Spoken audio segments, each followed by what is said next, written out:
Kamusta ang mga Archipeeps all over the world? Okay, so another exciting video na naman to mga Archipeeps kasi sisilipin natin ang ating project reveal dito sa Taguig at ito ang ating Trinoxteride office. Ayan, so kayong unang makakita nito. And syempre, ako ang nag-design nito, ako ang arkitekto nito, at ako ang mag-tutor sa inyo, ako ang inyong poging arkitekto, arkitekto, Louie Vito. And of course, bago ko kayo i-tour, I want you to like, share, and subscribe ang ating channel. At baka naman pwedeng i-hit ang notification bell para maging updated kayo sa mga video contents all about art, design, and architecture. Pati project reveal na gagawin natin ay isasama ko sa inyo at kino-content natin dito sa ating channel. So mga Archipeeps, kung ready na kayo, tara and let's visit Trinoxteride office. Let's go! Okay, so ito na yung pinaka-office ng Trinoxteride at alam nyo ba, ang limited lang ng time na binigay sa amin dito pero na-pull off naman namin at nagawa naman namin ng maganda yung office. Ito yung pinaka-entrance nila. Actually, pag nakita nyo ito nung una, mga Archipeeps, madilim na lugar siya. Pero, syempre, gusto ko, office siya, magkaroon siya ng first impression. At dahil limited ng space, dito ako naglagay ng signage. Yan, sa ceiling. At ang pinaka-favorite ko pa dito is gumamit ako ng mga accent lighting sa wall. Yan, so may mga ano ako dyan. Yung mga truck lights ako to enhance more yung lighting dito sa loob. And of course, ito, yung sticker na to. Ang kanilang pinaka-signage na Trinoxteride. At sa liit ng space dito, mga Archipeeps, nilagyan ko pa ng horse tail yan. Shout out sa inyo. Ayan sila Moises, ang kanyang parents, ang ating supplier dito. At nakakatawa kasi kahit na maliit ang space is nalagyan namin siya ng greenery. Okay, so mga Archipeeps, ito na, ipapasilip ko na sa inyo ang ating 16 square meters na office ng Trinoxteride. Tara! Yay! Okay. So this is it, mga Archipeeps. Ito yung Trinoxteride office. So pagpasok, actually ang ginawa namin dito is nag-zoning kami ng dalawang zone. So ito yung pinaka-office zone.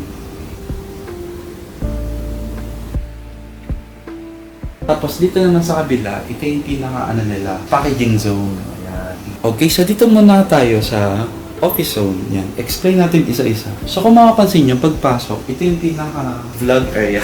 Ito yung pinaka-challenging talaga. Sobrang hinanap namin kung ano yung mag-fit dito sa space na to. So, thank God at nakakita kami ng maliit na table at maliit din na chair na comfortable yung mag-vlog. So kung nagtataka kayo, medyo online selling kasi yung atake ng Trinoxteride. So, minabuti natin maglagay ng ganito, ng vlog area kung saan pwede silang gumawa ng mga video contents, online selling, diba dito sa space nila. At the same time, lounge area siya. Yan. So kung may mga bisita or gusto nilang umupo lang, pwede nilang gamitin itong space na. At ito pa, mga Archipeeps, bukod dyan, meron tong mga effects. Ready na kayo?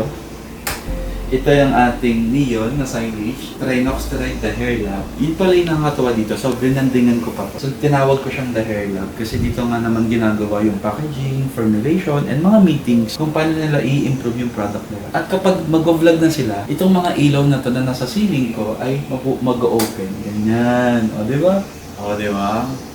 Hello mga ma'am, sir.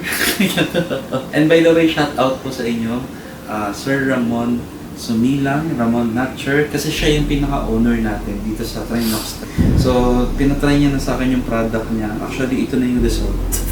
Ito na yung aking buhok.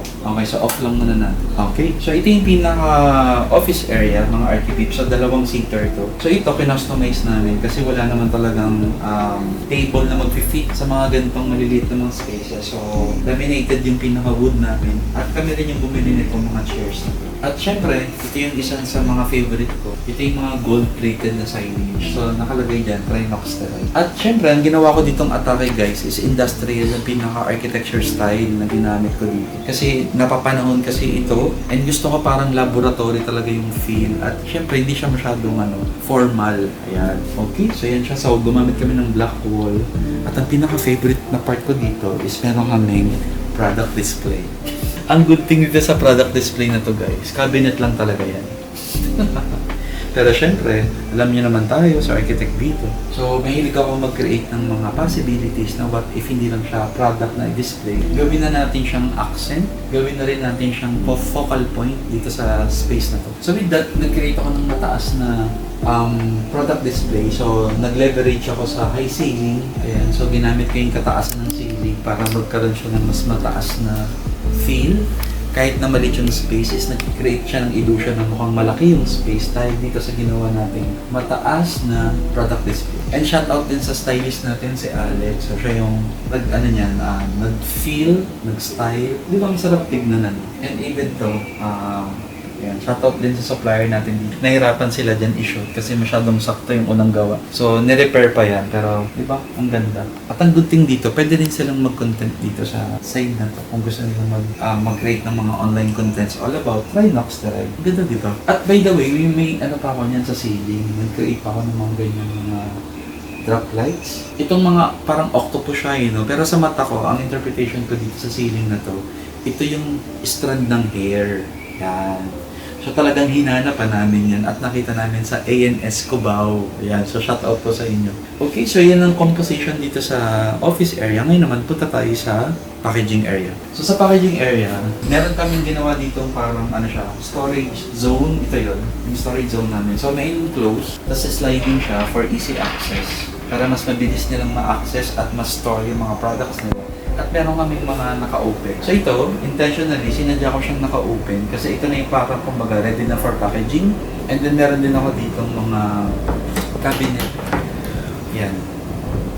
So, mga push latch sila para mas malinis, wala kang nakikitang door handle. Yan, tapos may mga open shelves. And of course, since sanitation yung inaalagaan natin dito sa packaging zone na ito, is mga stainless table at stainless na chair. Kasi ito yung pinaka antibacterial na material na pwede nilang gamitin habang pinapackage nila yung mga products nila. And of course, para sa safety din ng mga users nila ng Trinox Direct. Yan ang mga kinonsider natin dito. At yan, so ang daming packaging.